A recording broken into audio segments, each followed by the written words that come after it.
حضرات گرامی، قرآن کی ایک آیت پڑھی ہے، اس میں اللہ پاک فرماتا ہے قد جاءکم برہان من ربکم وانزلنا الیکم نورا مبینا۔ تحقیق قد جاءکم، قد کا معنی ہوتا ہے تحقیق، کسی بات کو پختہ کرنے کے لیے لفظ قد کو لایا جاتا ہے، اپنی بات میں وزن پیدا کرنے کے لیے، اپنی بات کو پختہ کرنے کے لیے لفظ قد کا استعمال کیا جاتا ہے عربی میں۔ اللہ پاک فرماتا ہے کسی سائنسدان کی، کسی دنیا دار کی تحقیق ہو تو اس میں کسی قسم کا کوئی شک و شبہ ہو سکتا ہے، لیکن میں رب ہو کر کہہ رہا ہوں قد، یہ میری تحقیق ہے۔ قد جاءکم، تحقیق تمہاری طرف، یعنی یہ پکی بات ہے، اس میں کسی قسم کا کوئی شک و شبہ کی گنجائش نہیں۔ اللہ کا قرآن سارا ہی قطعی ہے، یقینی ہے، اس میں کسی قسم کا کوئی شک کی گنجائش ہی نہیں، لیکن کچھ مقام ایسے ہیں جو بڑے اہم مقامات ہیں۔ ہو سکتا تھا کہ کوئی اعتراض کرتا، تو جو اہم مقامات تھے وہاں پر اللہ پاک نے تاکیدیں ذکر کی، بار بار ان باتوں میں وزن پیدا کیا اللہ پاک نے، تاکہ اہل عرب جب یا کوئی بھی دنیا دار یہ بات سنے تو اس کے ذہن میں آئے کہ جو بات ہونے والی ہے یہ کوئی عام بات نہیں، یہ بڑی خاص بات ہے، تاکہ ذہن اس طرف متوجہ ہو جائے۔ تو اللہ فرماتا قد جاءکم، تحقیق تمہاری طرف آ گیا، برہان، اللہ کی طرف سے تمہاری طرف برہان آ گیا۔ کیا آ گیا یہ؟ بولو، برہان۔ برہان کا معنی کیا ہے؟ دلیل کو کہتے ہیں۔ برہان کسے کہتے ہیں؟ دلیل کو کہتے ہیں۔ تحقیق تمہاری طرف ایک دلیل آ گئی۔ قد جاءکم برہان من ربکم، تمہارے رب کی طرف سے، تمہارے رب کی طرف سے، اللہ کی طرف سے تمہاری طرف ایک کیا آ گئی؟ برہان، دلیل۔ برہان دلیل کو کہتے ہیں۔ تمہاری طرف اللہ کی طرف سے ایک برہان آئی ہے، دلیل آئی ہے۔ وَأَنزَلْنَا إِلَيْكُمْ، اور ہم نے نازل کیا تمہاری طرف۔ وَأَنزَلْنَا إِلَيْكُمْ، ہم نے نازل کیا ہے، الیکم تمہاری طرف، کیا نازل کیا؟ نورا مبینہ، ایک ایسا نور نازل کیا ہے جو مبین ہے۔ مبین کسے کہتے ہیں؟ بڑا روشن ہے، چمکنے والا نور ہم نے بھیجا۔ نور تو ویسے بھی چمکدار کو کہتے ہیں، نہ چمکدار چیز کو نور کہا جاتا ہے، لیکن اللہ پاک فرماتا ہے تحقیق تمہاری طرف ایک ایسا نور آیا ہے جو بڑا ہی واضح نور ہے، جو بڑا ہی چمکدار، چمکتا ہوا نور ہے۔ دو چیزیں اس آیہ مبارکہ میں اللہ پاک نے بیان فرمائی ہیں۔ پہلی چیز تمہاری طرف برہان آئی، تمہاری طرف دلیل آئی، اور دوسری بات اللہ کی طرف سے تمہاری طرف ہم نے نازل کیا ایک ایسا نور نازل کیا کہ جو بڑا ہی چمکدار نور ہے۔ اب یہاں پر اللہ نے یہ نہیں ذکر کیا کہ برہان سے مراد قرآن ہے، یا یہ ذکر کیا انزلنا، ہم نے نازل کیا تمہاری طرف چمکتا ہوا نور، کہ اس سے مراد قرآن ہے۔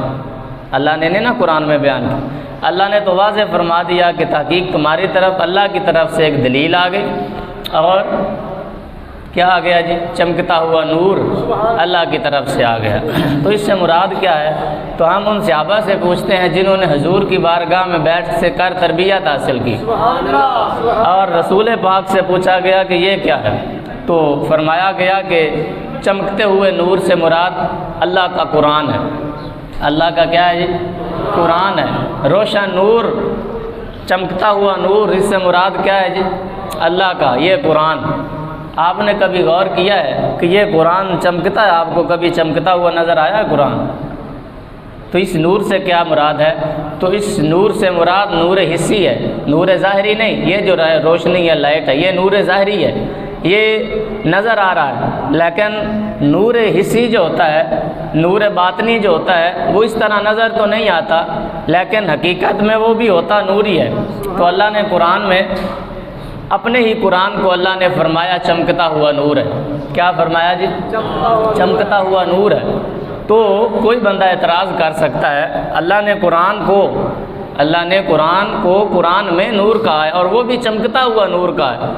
تو اگر کوئی آج عقل مند آدمی، چونکہ عقل کا زمانہ ہے اور بڑے پڑھے لکھے حضرات ہیں، بڑی سوچ و سمجھ اور فہم و فراست رکھنے والے، ہر چیز کو عقل کے زاویوں پہ پرکھتے ہیں، اور کہتے ہیں ہم علمی کتابی لوگ ہیں، ہم علم رکھنے والے ہیں اور کتاب رکھنے والے ہیں، علمی کتابی ہمارا مذہب ہے، کہتے ہیں ہم بابوں والے نہیں ہیں، ہم کتابوں والے ہیں۔ چلو آپ بابوں والے نہیں ہو، آپ کتابوں والے ہو، تو اللہ قرآن کو قرآن میں نور کہہ رہا ہے، اور نور بھی روشن نور کہہ رہا ہے۔ تو ہم نے جب قرآن کو اٹھایا تو وہ تو ورقوں کا بنا ہوا تھا، اور وہ قرآن تو جو ہے وہ غلاف میں لپٹا ہوا تھا، نہ غلاف چمک رہا تھا، نہ اس کی جلد چمک رہی تھی، نہ اس کے ورقے چمک رہے، بلکہ اس کے جو حرف ہیں وہ کالے حرف ہیں۔ تو کیا نور بھی کبھی کالا ہوتا ہے؟ حالانکہ ہر مولوی مانتا ہے کہ قرآن نور ہے، کہو نا سبحان اللہ۔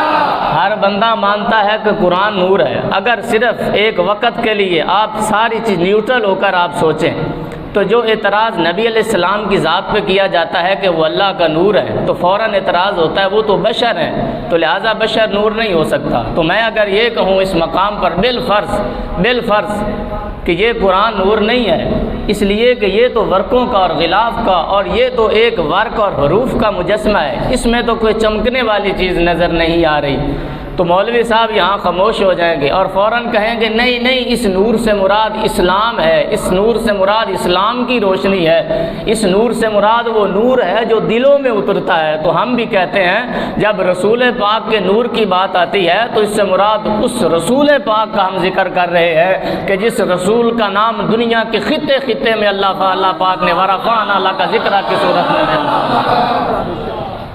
اسی دلیل سے، جس دلیل سے آپ رسول اللہ کو کہہ رہے ہیں کہ وہ نور نہیں ہے، تو اسی دلیل سے اگر کوئی یہ کہہ دے کہ قرآن کو روشن نور کہا گیا اور وہ بھی قرآن میں کہا گیا، تو یہاں مولوی صاحب خاموش ہو جائیں گے اور کسی سنی کا سہارا لینا پڑے گا۔ تو جب کسی سنی کا سہارا لوگے تو بات بن جائے گی، اس لیے کہ جس آقا پر قرآن نازل ہوا اور قرآن کو ہر مکتبہ فکر والا کہتا ہے کہ یہ اللہ کا نورانی کلام ہے، یہ نوری کتاب ہے، وہ بھائی جس کے سینے پر اترا ہے اور جس کے پیچھے پیچھے یہ قرآن جاتا تھا، سرکار سے پوچھا گیا کہ یہ قرآن حضرت موسیٰ پر آتا تھا اور وہ تو اکٹھے گئے تھے اور 40 راتیں وہاں اعتکاف کیا اور پھر 40 دنوں کے بعد انہیں تورات ملی تھی، تو رسول پاک کو ایک لمحے ایک یکبارگی کے ساتھ قرآن مل گیا تھا۔ تو صحابہ فرماتے نہیں، قرآن کے آمد کا نظام یہ تھا کہ جدھر جدھر رسول اللہ جاتے تھے قرآن بھی ادھر ادھر ہی جاتا تھا، جبریل پیچھے پیچھے ہوتا تھا۔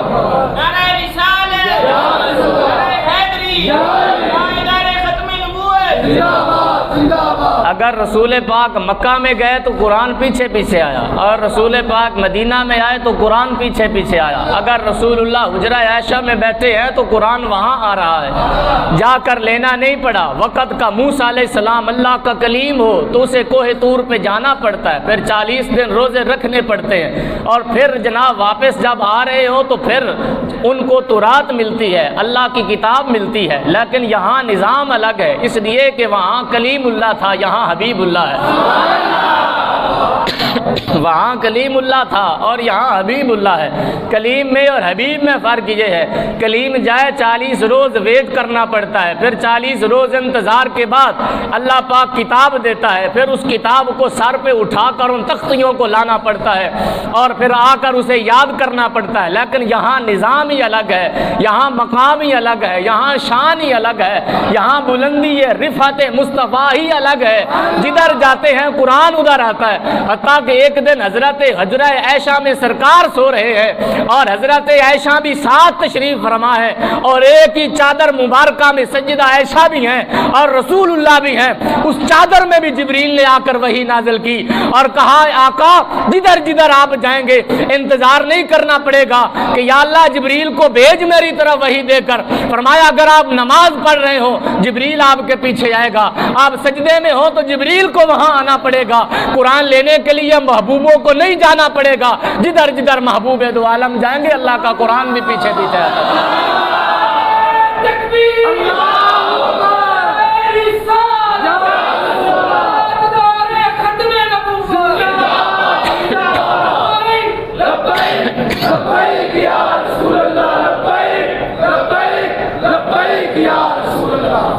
اور یہ صحابہ کا عمل رہا، یہ صحابہ کا عمل رہا۔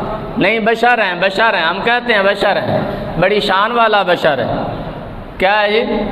بڑی شان والا بشر ہے۔ ایسے بشر نو لکھاں سلام نے جدے پیچھے پیچھے نور پھردا ہو. کیسا بشر ہے؟ ایسے بشر نو لکھاں سلام نے. تو اگر تھوک پاویں تے تیری بڑھی بھی سالن نہ کھاوے تے آمنہ دا لال اگر اپنا لواب دہن کسے کھو دے وچ پا دے تے اللہ نو میٹھا فرما دے. تیرے پسینے تو تیری بڑھی نفرت کر دیے. تو آدھی بڑھی دے کول جانا ہوئے تینو 1000 روپے دا سینٹ لا کے جانا پہندا ہے میری بیوی مجھ سے متنفر نہ ہو جائے, میری اولاد مجھ سے نفرت نہ کرنے لگ جائے. بغلاں وچ جناب سینے تے لکھاں روپے دے تو خوشبوواں گھر وچ استعمال کری کہ میری بیوی مجھ سے نفرت نہ کرنے لگے. یہاں تو صحابی آیا اور آ کر کہنے لگا آقا دی شادی ہے, مہربانی کرو خوشبو دا انتظام کوئی نہیں. سرکار نے اپنا جگہ مبارک اتارا ہویا سی. نبی علیہ السلام نے انج اپنا پسینہ مبارک نچوڑا انج شیشی دے وچ نچوڑ کے سرکار نے فرمایا جا لے جا آدھی دینو جا کے لا دے. وہ صحابی رسول گئے اور اپنی بیٹی کو دیا کہ یہ خوشبو رسول اللہ نے دی ہے. صحابہ فرماتے اللہ کی عزت کی قسم ہے جب اس بچی نے وہ خوشبو لگائی تو اس گھر کے باہر سے جو بھی گزرتا تھا وہ پوچھتا تھا یہ خوشبو کس ملک سے آئی ہے. حتیٰ کہ وہ جو بیت المطہرہ کے نام سے مشہور ہو گیا, خوشبوؤں والے گھر سے وہ مشہور ہو گیا. اس عورت کے پیٹ سے بچی پیدا ہوئی, اس بچی سے بھی مصطفیٰ کے پسینے کی اسی طرح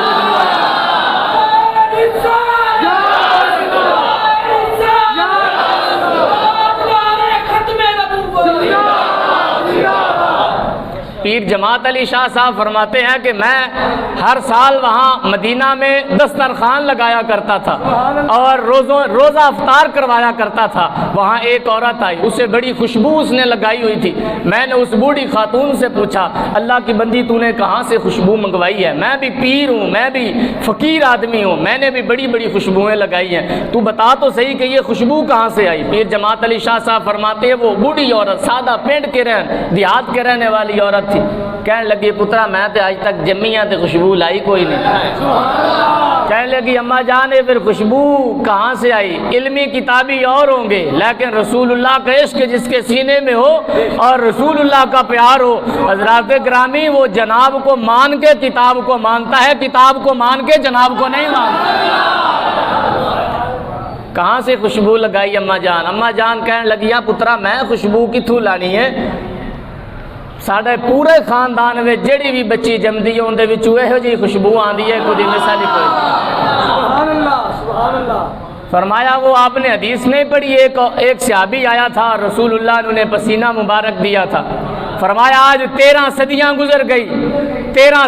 گزر گئی ہیں, اس خاندان سے جو بھی بچی پیدا ہوتی ہے اس کے جسم سے رسول اللہ کے پسینے کی خوشبو آتی. عرصہ ہوا طیبہ کی گلیوں سے وہ گزرے تھے, مل کے پڑھو ذرا عرصہ ہوا طیبہ گلیوں سے وہ گزرے تھے. کسے حاجی کو پوچھو کہ جناب مدینے وچوں خوشبوواں کیسیاں نے, ایتھے آ کے بھی حاجی نو اپنی روح دے وچوں مدینے دی خوشبو آندی ہے. جدوں بھی حاجی رسول اللہ تے درود پڑھدا ہے اونوں رسول اللہ دی خوشبو آندی ہے. ایدا سبب کی ہے عرصہ ہوا طیبہ کی گلیوں سے حیران نہ ہو رسول اللہ دی نعت مل کے پڑھ لو. عرصہ ہوا طیبہ گلیوں سے وہ گزرے تھے, اب تک انہیں گلیوں میں خوشبو ہے پسینے کی. آج تک رسول اللہ کی خوشبوئیں آ رہی ہیں اور یہ صحابہ نے عمل دیا. نہیں برکت کا کیوں ہاتھ چوم دے ہو اللہ دے فقیراں دے, اے برکت بس حضور دے زمانے تک برکت سی, اس تو بعد پھر برکت دا نظام ختم ہو گیا. نا حضرت ابو محذورہ رسول اللہ دا صحابی ہے, کنز الامال دی روایت ہے, ہر مولوی دی مجبوری ہے کنز الامال حدیث دی معتبر ترین کتاب کنز الامال وچ حدیث موجود ہے. حضرت ابو محذورہ بچپن میں رسول اللہ کی بارگاہ میں ان کی امی جان اٹھا کے لائیں اور آ کر کہنے لگی یا رسول اللہ صلی اللہ علیہ وسلم اے روندہ بڑا ہے دم فرما دیو. نبی علیہ السلام نے سر تے ہاتھ رکھا، انج 4 انگلیاں رسول پاک نے اتھے رکھیاں، نبی علیہ السلام نے دم کیتا اور دم کر کے نبی علیہ السلام نے پھونک ماری۔ پتہ چلا ہے دم کرنا تے پھوکے مارنا اج دے مولوی دا کام نہیں ہے، رسول اللہ دا عمل مبارک ہے۔ نبی علیہ السلام نے دم کیتا، پھونک ماری، حضرت ابو محذورہ ٹھیک ہو گئے، وقت گزرتا گیا، حضرت ابو محذورہ جوان ہو گئے۔ جب بھی بیٹھتے تھے آپ امامہ پہن کے رکھتے، لیکن اس امامے کے نیچے بالوں کا وہ گچھا اسی طرح رہا۔ کہو نا سبحان اللہ۔ درجنوں حوالے دکھانے کا فقیر ضامن ہے۔ حضرت ابو محذورہ جب بیٹھتے، سر پہ کوئی کپڑا نہ ہوتا تو وہ بال جھولی میں رکھتے، گود میں رکھتے، اور کبھی کبھار تو وہ زمین پر رکھ کے بیٹھ جاتے۔ صحابہ نے پوچھا، جن کو علم نہیں تھا، صحابہ نے پوچھا ابو محذورہ تم یہ بالوں کا گچھا کٹوا کیوں نہیں دیتے؟ اس لیے کہ یہ تو شریعت مطہرہ میں یہاں تک ہے اور اس سے زیادہ بال رکھنے عورتوں سے مشابہت ہے۔ نبی علیہ السلام نے منع فرمایا ہے، اے ابو محذورہ تم یہ بالوں کا گچھا کٹوانے کیوں نہیں دیتے؟ آج کا اگر مولوی ہوتا تو فتویٰ ضرور لگواتا، لیکن یہ صحابی رسول ہے، صحابی نے بتایا کہ مصطفیٰ سے محبت کیسے کی جاتی ہے۔ حضرت ابو محذورہ کہنے لگے ایک زمانہ تھا نبی علیہ السلام نے یہاں ہاتھ رکھا تھا، ابو محذورہ کشک نے گوارا نہیں کیا، جن بالوں کو مصطفیٰ کی ہتھیلی لگ گئی ہے میں وہاں کینچی لگواؤں، فرمایا یہ مصطفیٰ کا تبرک ہے، ابو محذورہ مرے گا تو اپنے ساتھ قبر میں ان بالوں کو لے کر۔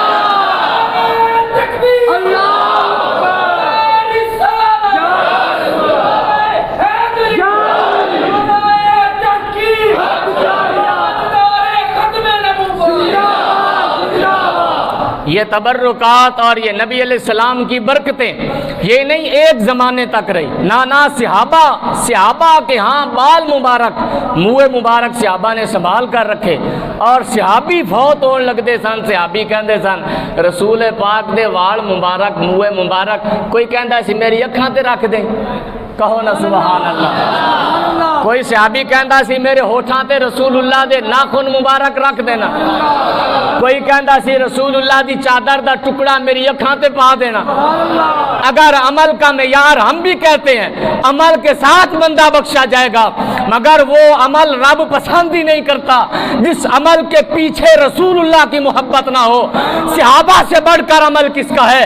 صحابہ کے گھوڑے کی خاک کے برابر بھی تو اور میں نہیں ہو سکتے، لیکن صحابہ نے بتایا اے دنیا دارو رب دی توحید ہے، اسی ساری زندگی تہجداں بھی نہیں چھڑیاں، لیکن صحابہ فوت ہو رہے ہیں، رسول اللہ دے منہ مبارک کوئی اکھاں تے رکھ کے فوت ہو رہا ہے، کوئی اپنے ہوٹھاں تے رکھ کے فوت ہو رہا ہے۔ صحابہ نے یہ تربیت کی، فرمایا رب ایسی توحید دیکھتا بھی نہیں ہے جس توحید میں رسول اللہ کا پیار نہ ہو، اس توحید کو اللہ قبول فرماتا ہے جس توحید کے پیچھے رسول اللہ کی محبت شامل حال ہو۔ فرمایا ایسی توحید کو اللہ پسند فرماتا ہے جس توحید کے پیچھے نبی علیہ السلام کی محبت ہو۔ چلو صحابہ کا زمانہ تو گزر گیا۔ حضرت ابو العالیہ یہ کوئی عام بندہ نہیں ہے، یہ کون ہے جی؟ یہ حضرت امام بخاری کے استاذ کا نام ہے حضرت ابو العالیہ۔ امام بخاری کا نام تو سنا ہوگا آپ، جس نے سنا ہے ہاتھ اٹھا کر کہو سبحان اللہ۔ حضرت ابو العالیہ یہ تابعی ہیں۔ تابعی وہ ہوتا ہے جس نے صحابی کی زیارت کی ہو، اور صحابی وہ ہوتا ہے جس نے نبی علیہ السلام کے ودھوہا والا مکھڑا دیکھا ہو۔ یہ ابو العالیہ یہ تابعی ہیں، صحابی نہیں۔ اور استاذ کس کے ہیں جی؟ بول بہو کچھ نہیں ہے، امام بخاری کے استاذ محترم ہیں۔ حضرت ابو العالیہ سے امام بخاری نے سبق پڑھے ہیں۔ اندازہ کر لو جدے شگرد دا عالم ہے کہ اج بھی انہاں دی قبر تے جاؤ، امام بخاری دی قبر تے اج بھی انہاں دی قبر وچ جنت دی خوشبو آندی۔ کیوں خوشبو آتی ہے؟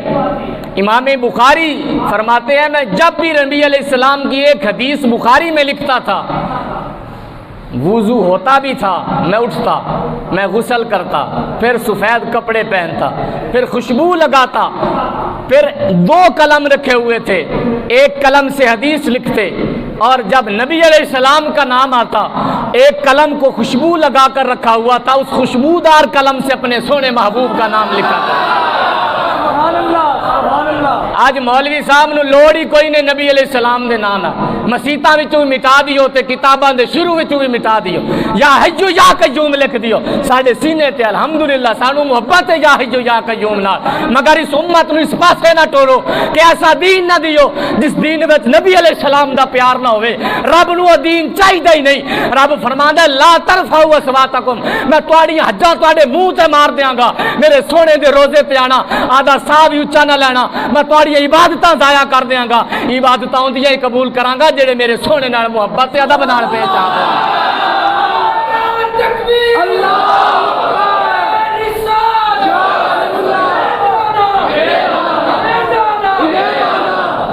یہ حضرت ابو العالیہ یہ تابعی ہیں یہ صحابہ کو ملنے کے لیے آتے تھے یہ حضرت انس بن مالک کے شاگرد ہیں کہو نا سبحان اللہ یہ حضرت انس صحابی رسول سے انہوں نے قرآن بھی پڑھا اور حدیث بھی پڑھی یہ جب بھی حضرت امام حضرت انس بن مالک کے پاس آتے تو ان کے پاؤں کا بوسہ دیا کرتے تھے نہیں چمنا نہیں چاہیے بندہ مشرک ہو جاتا ہے تعظیم ہو گئی تو رب تو علاوہ تعظیم نہیں کرنی چاہیے بہرحال میں 14ویں صدی دے کسی مولوی دی گل ہی نہیں کر رہا میں امام بخاری دے استاد دی گل کر رہا ہوں جب یہ آتے حضرت انس کے پاؤں کا بوسہ دیتے اور ایک دن سبق پڑھ رہے ہیں حضرت ابو العالیہ حضرت انس بن مالک نے سیب پڑے ہوئے تھے سیب سبحان اللہ سبحان اللہ سیب جان دو سیب کی ہوندہ جنہوں پتہ ہے سیب کی ہوندہ گج کے آکھے سبحان اللہ پریشان ہو خبر کو سیب نویش ہے گج کے آکھو سبحان اللہ سیب اٹھا کے دیا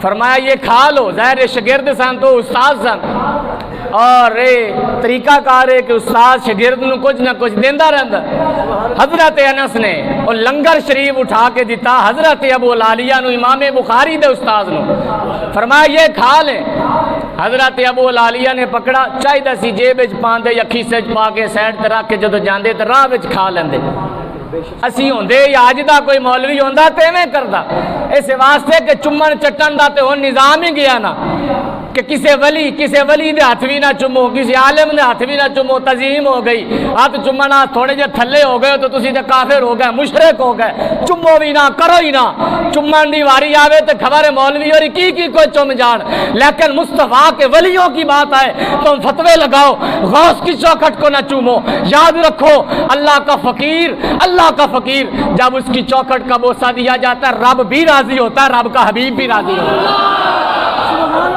یہ اہل سنت و جماعت دا موقف ہے اللہ دے ولیاں دی چوکھٹ چمانا رب راضی ہوندا ہے رب نہ راضی ہوندا تے کدے بھی اصحاب کہف دے کتے نو شان نہ ملدی رب فرماندا ہے اصحاب کہف دا کتا ولیاں دی چوکھٹ تے بیٹھا ہے جیڑا شان اسی ولیاں نو دتا ہے ولیاں دی چوکھٹ تے بیٹھن والے کتے نو بھی اسی ہوئی شان سبحان اللہ جنہاں نے علی نے آکھا سبحان اللہ گج کے آکھو سبحان اللہ سبحان اللہ سبحان حضرت ابو العالیہ نے سیب پکڑا مست ید رسول اللہ صلی اللہ علیہ وسلم کتاب المفرد وچ امام بخاری نے اس بات نو لکھا حضرت ابو العالیہ نے اس تفاح کو تفاح کہتے ہیں عربی میں سیب کو اس سیب کو حضرت ابو العالیہ نے چما سبحان اللہ اس سیب نو حضرت ابو العالیہ امام بخاری دے استاد نے چما پھر چم کے اپنے سینے نال لایا پھر اس سیب نو چم کے اکھی نال لایا امام حضرت انس کہہ سکتے سن اینج نہ کرو کدھرے مشرک نہ ہو جاوے بندہ نہ سینے نال لا کے پھر اپنی گود وچ رکھا حضرت انس نے انہاں پوچھا اے چمن دی کی وجہ ہے آپ نے فرمایا مست یدا رسول اللہ صلی اللہ علیہ وسلم فرمایا میں اس سیب نو اس واسطے چوما کہ اس سیب نو ہاتھ لگے نے صحابی رسول دے اور صحابی رسول دے ہاتھ لگے نے نبی پاک دے ہتھاں نال فرمایا اس چومن نو اس سیب نو نسبت نبی پاک نال ایک واسطے نال نسبت ہے فرمایا میں سیب نو نہیں ویکھ رہا سیب وچ مصطفیٰ دے ہتھاں دی نسبت نو ویکھ رہا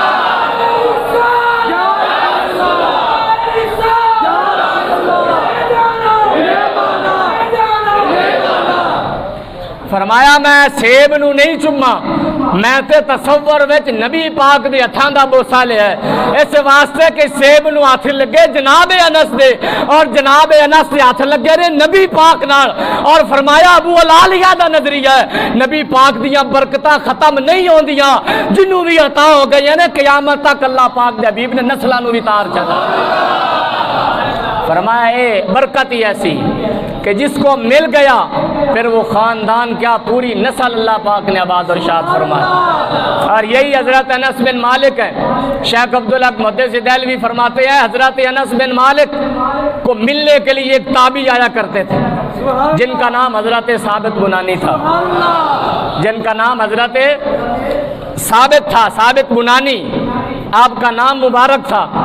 جب حضرت انس کو ملنے کے لیے آتے رکا لکھ دے کہ سرکار ملن واسطے میں آ رہے ہیں، حضرت انس نے اپنی اولاد نو کہنا خوشبو لے کے آؤ، خوشبو، سبحان اللہ، کہو نا سبحان اللہ، خوشبو لائی جاتی۔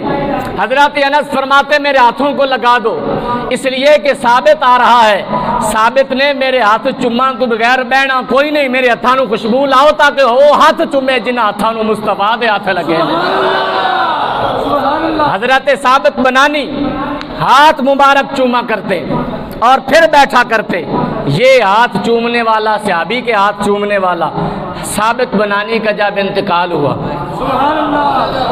ثابت بنانی کا جب وصال ہوا، لوگوں نے قبر بنائی، قبر میں رکھ دیا، دیواریں سیدھی ہو رہی ہیں، اوپر سے سلیپیں وغیرہ جو اس وقت کا نظام تھا بند کر دیا قبر کو، دیواریں سیٹ ہو رہی ہیں قبر کی، قبر بناتے بناتے ساتھ والی قبر گری اسے بنا رہے تھے، ثابت بنانی کی قبر کی ایک اینٹ جو ہے وہ نکل گئی باہر۔ ایک تابعی کے دل میں خیال آیا اندر ویکھا تے صحیح کو مٹی مٹی تے نہیں ڈگ پئی، آپ فرماتے ہیں میں نے اس سوراخ سے جب ایسے اندر دیکھا، اللہ کے تابعی اللہ کے ولی کی قبر میں جب میں نے دیکھا، جب اس قبر میں دیکھا نظام ہی الگ تھا، نظارہ ہی الگ تھا، کمال ہی کمال تھا۔ ابھی ہم نے رکھا ہے اور قبر بند کر رہے ہیں، اچانک قبر کی ایک اینٹ نکل گئی، تابعی کہتے ہیں میں نے اندر دیکھا، کیا دیکھتا ہوں مصلی ڈایا ہوا بابے اور نے، نہیں جی ولی تے مر گئے تے بس قبراں دے وچ کچھ ہی کوئی نہیں جاندے کتھے ہو، اے جڑے سنی نے جڑے بت پرست نے بتاں نو بہا کے پوجدے نے تے سنی قبر وچ بابے نو لٹا کے پوجدے نے، ہم علمی کتابیں لوگ ہیں، ہم جو ہے وہ بڑے علم والے لوگ ہیں، ہم بابی نہیں ہیں، ہم بابوں کو ماننے والے نہیں ہیں۔ امام بخاری بھی تے بابا ہے، امام مسلم بھی تے بابا ہی ہے نا، امام ترمذی بھی تے بابا ہے، اور امام نسائی بھی تے بابا ہے، اور امام نسائی تے ایسا بابا ہے جڑا محب آل بیت وچ انہاں کتاب لکھی مولا علی دی شان وچ، لوگاں نے محبت آل بیت دے جرم وچ انہاں نو شہید کر دتا گیا، صفا مروا دی پہاڑیاں دے تھلے اس بابے نو دفن کیتا گیا، اور جے مننا ہے تے پھر ایک دو بابے نہ چھڈو، پھر سارے بابے چھڈو، جے مننا ہے تے پھر سارے بابا نو منو، امام مسلم بھی بابا ہے، امام بخاری بھی بابا ہے۔ سبحان اللہ، سبحان اللہ۔ بابا جان نے مصلی جناب پایا ہوا قبر وچ، مصلی ڈا کے نماز پڑھ رہا ہے، سبحان اللہ، نماز ختم ہوئی تے اللہ دی طرف قرآن دا انتظام ہے تو قرآن دی تلاوت ہو رہی، سبحان اللہ۔ لوگاں نے کہا جا کے پوچھو انہاں دے گھر والا کولوں، انہاں دے ٹبری کولوں پوچھو کہ کیڑی عبادت کردے سن، کہ قبر وچ گئے نے رب تعالیٰ نے انہاں نو نماز پڑھن دی توفیق عطا فرمائی، نماز نال محبت کردے سن تے رب نے توفیق دیتی۔ اس وقت ان کی ایک بیٹی زندہ تھی، جا کر ان کی بیٹی سے پوچھا کہ آپ کے والد گرامی کون سا ایسا عمل کیا کرتے تھے کہ آج قبر میں بھی وہ کھڑے ہو کر اللہ کی بندگی اور عبادت کر رہے ہیں؟ ان کی بیٹی فرماتی ہے کہ جب بھی آپ پچھلی رات کو اٹھتے تھے کوئی اور عمل نہیں کرتے تھے، ایک ہی عمل کرتے تھے، نفل پڑھتے تھے، پھر رب کی بارگاہ میں روتے اور رو کر کہتے یا اللہ اولاد تو دے دیتی ہے، سارا کچھ مینوں رزق تو نہیں بھی دے گا تو میں صبر نہ شکر نہ زندگی گزار لواں گا، لیکن یا اللہ تیری عبادت وچ اتنی چس ہے، اتنا مزہ ہے، اتنی لذت ہے تیری عبادت وچ، یا رب العالمین جی میں تو زندگی وچ نماز دی توفیق دیتی ہے، قبر وچ بھی اسی طرح نماز پڑھن دی توفیق۔ فرمایا رب تعالیٰ نے ان کو قبر میں بھی اسی طرح نماز پڑھنے کی توفیق عطا فرمائی۔ یہ کون لوگ ہیں؟ یہ نسبتوں کو سلام کرنے والے لوگ ہیں، سبحان اللہ، یہ ولیوں کے صحابہ کے ہاتھ چومنے والے لوگ ہیں کہ جب مرتے ہیں قبر میں جاتے ہیں رب تعالیٰ وہاں بھی ان کو بندگی کرنے کی توفیق عطا فرمائے۔ یہ رسول اللہ کے صحابہ کا ادب کرنے والے لوگ ہیں۔ تو یاد رکھیں صحابہ اور تابعین وہ زمانہ ہے جو سب سے بہترین زمانہ تھا۔ صحابہ نے نبی علیہ السلام کی اتنی تعظیم کی، حضرت انس بن مالک فرماتے ہیں جب نبی علیہ السلام شہر مدینہ میں نماز پڑھا کر عصر کے بعد نکلتے یا نماز فجر کے بعد نکلتے، بچیاں بچے اور بوڑھی خواتین راستے میں کھڑی ہوتی تھی۔ کیا کرنے کھڑی ہوتی تھی؟ ہاتھوں میں پانی ہوتا تھا، نبی علیہ السلام کی بارگاہ میں حاضر کرتے، یا رسول اللہ اندے وچ پھونک مار دے۔ نبی علیہ السلام نے اس میں پھونک مارنی اور پھر کبھی کبھار نبی علیہ السلام نے اس پانی میں ہاتھ رکھ دینا۔ حضرت انس فرماتے ہیں ٹھنڈ بھی ہوندی سی سردی بھی ہوندی سی پھر بھی صحابیات کہہ دیا سن آقا اندے وچ اپنا ہاتھ رکھ دیو، اس واسطے کہ صحابہ دا نظریہ سی شفاعت رب ہی دیندا پر رب تعالیٰ جلدی دے دیندا جدو رسول اللہ دی محبت شامل حال ہوگی۔ کون دیتا ہے شفاعت جی؟ اللہ شفا دیندا ہے۔ سب تو بڑا شافی کون ہے؟ کہو نا کون ہے؟ جنہوں یقین ہاتھ چوکے آنکھیں کون دیتا ہے شفا؟ صحابہ زیادہ سمجھتے تھے یا ہم یا آپ زیادہ سمجھتے ہیں؟ صحابہ صحابیات توحید کو زیادہ سمجھنے والے تھے، مگر صحابی آتے ہیں۔ حضرت ابو ہریرہ آئے، بخاری کی روایت ہے، آ کر کہنے لگے آقا میں گھر بار چھڑ کے آیا تاکہ تواڈے دامن کرم نال وابستہ ہو جاواں۔ آقا آپ کی بارگاہ میں آیا ہوں کہ تاکہ آپ کی حدیثیں یاد کروں، لیکن جب بھی حدیث یاد کرتا ہوں حدیث بھول جاتی ہے۔ آقا کتنے سال ہونے کو ہے، جب بھی حدیث سنتا ہوں بھول جاتی ہے۔ آقا میرے کوئی عقل دت علاج کرو۔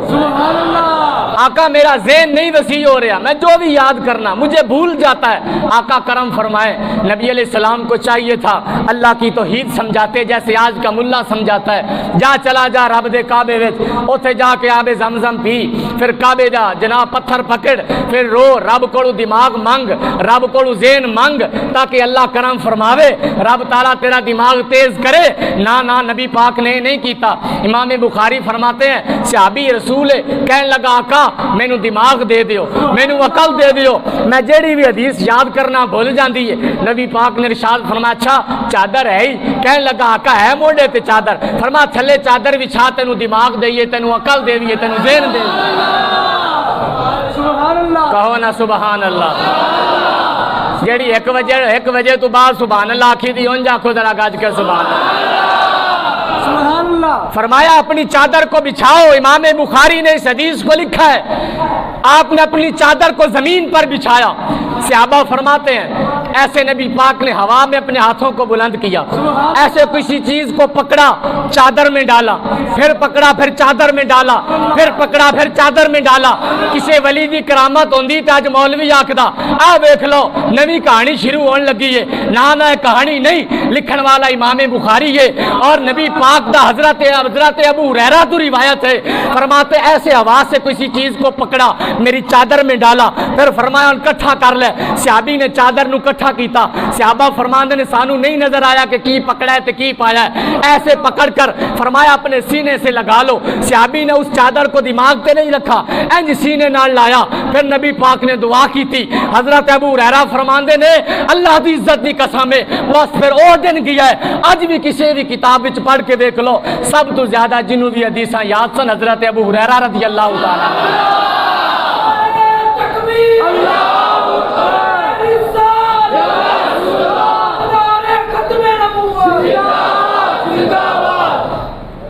رسالت یہ ہے، توحید یہ ہے۔ نبی پاک فرماتے جا رب سے مانگ، اور صحابہ کو بھی پتا تھا رب نے دماغ دینا ہے، لیکن صحابی نے آ کر رسول اللہ کو کیوں کہا؟ اس لیے کہ صحابہ کا نظریہ یہ تھا، ہمیں علم نہیں تھا کہ خدا کون ہے، اسی مصطفیٰ نے بتایا ہے کہ اللہ کہاں پر ہے اور اللہ خدا کون ہے۔ صحابہ کو پتا تھا دماغ اور عقل رب نہیں دینا ہے، مگر صحابی نے آ کر رسول اللہ کو منگا ہے تاکہ دنیا داراں نو علم ہو جاوے جدو بھی کچھ لینا ہے رسول اللہ کو آ کے منگنا ہے، پھر رب تعالیٰ جلدی مان جاندا ہے، رب تعالیٰ جلدی عطا فرما دیتا ہے۔ پھر صحابی رسول نے آ کر مانگا ہے اور در حبیب سے مانگا ہے، در مصطفیٰ سے مانگا ہے، اور آ کر رسول اللہ نے پھر فیض بھی دیا ہے، اور اتنا فیض دیا ہے فرمایا اسی وقت میرا دماغ روشن ہو گیا، میرا عقل روشن ہو گیا۔ فرمایا پھر جو بھی رسول اللہ کا فرمان سنتا تھا بعد میں یاد کرنے کی ضرورت ہی نہیں پڑتی تھی، فوراً اللہ کی مدد سے وہ شامل حال ہو جاتا تھا۔ یہ نبی پاک صلی اللہ علیہ وآلہ وسلم کی برکتیں ہیں، یہ رسول پاک کا فیض ہے، آج بھی رسول اللہ کا فیض موجود ہے۔ سبحان اللہ، اور فرمایا جب بھی تم درود پڑھتے ہو میں تمہارا درود خود سماعت فرماتا ہوں، اور فرمایا جب بھی میرا امتی مجھ پر سلام بھیجتا ہے تو اسے سلام کا جواب عطا فرماتا ہوں۔ آج بھی وہ برکتیں موجود ہیں، آج برکتیں ختم نہیں ہوئی، اور اللہ قرآن میں فرماتا قد جاءکم برہان، تحقیق تمہاری طرف اللہ کی دلیل آ گئی۔ قرآن میں رسول اللہ کو اللہ کی دلیل کہا گیا۔ جب بھی کوئی وکیل مضبوط کرتا ہے اپنے دعوے پہ زور نہیں لگاتا، اپنی دلیل کو مضبوط کرتا ہے تاکہ میرا دعویٰ پختہ ہو جائے۔ آج دلیل کو پکڑنے کی ضرورت ہے، جب بھی کوئی دلیل کو مضبوط کرے گا، دعویٰ ہے اللہ ایک ہے اور اس کی دلیل ہے محمد الرسول اللہ۔